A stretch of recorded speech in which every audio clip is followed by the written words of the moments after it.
Shalom, selamat pagi, saudara-saudara terkasih di dalam nama Tuhan kita Yesus Kristus. Pagi ini saya mau mengajak saudara merenungkan Kejadian 1 ayat 2 ya. Sebelum kita merenungkan, mari kita ambil saat teduh. Saat teduh mulai.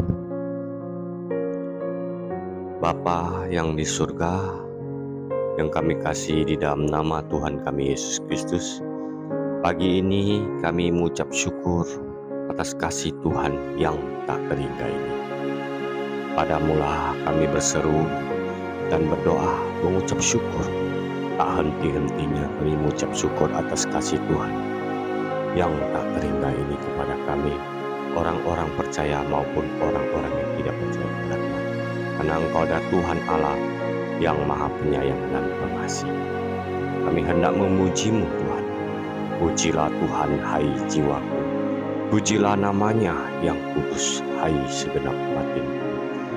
Pujilah Tuhan, hai jiwaku, dan janganlah melupakan segala kebaikannya. Dia yang mengampuni segala kesalahanmu, yang menyembuhkan segala penyakitmu. Dia yang menyelamatkan nyawamu dari lubang kubur, yang memahkotai engkau dengan kasih setia dan rahmat. Dia yang memuaskan hasratmu dengan kebaikan, sehingga masa mudamu menjadi baru seperti Raja Wali. Tuhan menegakkan keadilan dan hukum bagi semua orang yang tertindas.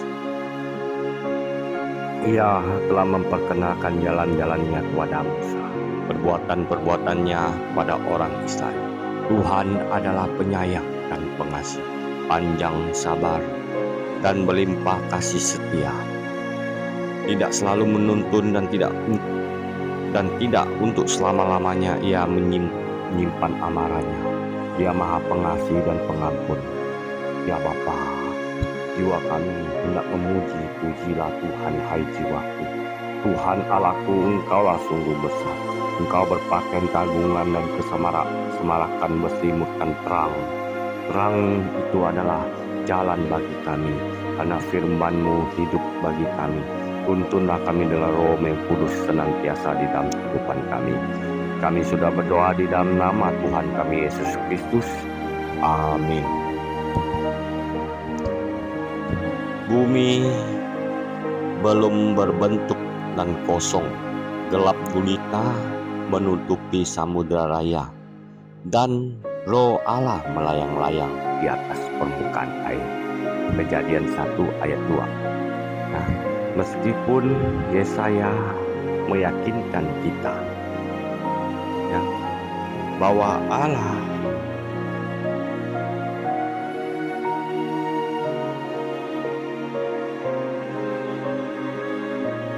menciptakan langit dan bumi bukan supaya kosong, tapi Ia membentuknya untuk didiam. Ya, Yesaya 45 ayat 18. Sebab beginilah firman Tuhan yang menciptakan langit. Dialah Allah yang membentuk bumi, yang menjadikannya dan mengatakannya. Yang menciptakannya bukan supaya kosong, melainkan membentuknya untuk dihuni. Akulah Tuhan dan tidak ada yang lain. Ya, Dialah yang paling besar di dalam dunia ini, yang menciptakan langit dan bumi, yang mempunyai kasih dan penyayang kepada semua umat manusia. Dia yang menciptakan segala-galanya, dari yang kosong sampai berbentuk. Inilah kemuliaan Tuhan dan kekuatan Tuhan. Bumi pada awalnya kosong, tak berbentuk, gelap, dan tidak bisa dihuni. Setahap demi setahap dalam Kejadian 1 kita melihat Allah mengurangi kekacauan jadi tertib. Ya, kaos menjadi kosmos. Penulis kitab Kejadian jelas memahami bahwa penciptaan adalah proses, meski lamanya tidak dijelaskan. Proses ini dengan jelas digambarkan di ayat 2. Sebagian menerjemahkan memahami ayat 2 ini mengacu kepada fenomena impersonal semacam badai di laut. Misalnya Alkitab menyatakan kuasa Allah bergerak di atas permukaan air. Tapi saya setuju dengan penafsiran lain bahwa menurut konteksnya keterangannya bukan pada angin melainkan pada pribadi Roh Kudus yang bagaikan burung melayang-layang di atas permukaan air.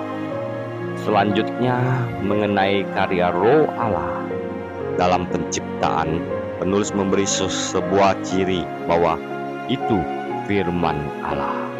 Berfirmanlah Allah, sebab Dia berfirman maka semuanya jadi. Menurut saya sungguh realistis untuk mendeteksi di sini ada keterangan tentang Allah Bapa, firman-Nya dan Roh-Nya, dengan kata lain tentang Tritunggal. Pada masa kini sering menjadi penekanan yang berlebihan pada salah satu dari pribadi Allah adalah baik untuk tetap kembali kepada ketiga pribadi. Memang penting untuk diperhatikan bahwa sejak awal Alkitab menunjukkan kesaksiannya pada Tritunggal. Di pendahuluan buku ini, kita dengan sukacita mengakui bahwa kita adalah orang Kristen berAlah Tritunggal. Ya, Tuhan kita Yesus Kristus yang menjadi manusia, ya, menembus dosa kita, mati di kayu salib, ya, dengan darahnya Dia menyucikan dosa-dosa kita. Kita orang percaya dan beriman, ya, semuanya dari Kejadian sampai ya kita lihat, kita baca sampai kedatangan Tuhan, ya, sebelum kedatangan Tuhan dengan darah mereka menyucikan dosa, darah binatang. Dengan darah mereka menembus kesalahan di dunia, supaya hidup lebih baik, berdamai dengan Allah. Dengan darah binatang, ya, sapi, lembu gitu ya. Tetapi dengan darah Tuhan Yesus sekali untuk selama-lamanya menembus dosa kita. Kita orang percaya bersyukur, berterima kasih karena anugerah ini diberikan cuma-cuma kepada kita, bagi orang yang percaya bahwa Tuhan Yesus itu adalah Tuhan Allah yang Maha Pengasih dan Penyayang. Dialah firman yang menjadi manusia, ya. Terpujilah Tuhan kita Yesus Kristus sampai selama-lamanya, untuk selama-lamanya, ya. Dengan darahnya Dia menyucikan dosa kita dan bangkit pada hari ketiga. Itulah Tuhan kita yang orang-orang hidup dan kebenaran di dalam kehidupan kita. Tuhan Yesus memberkati kita semua. Amin.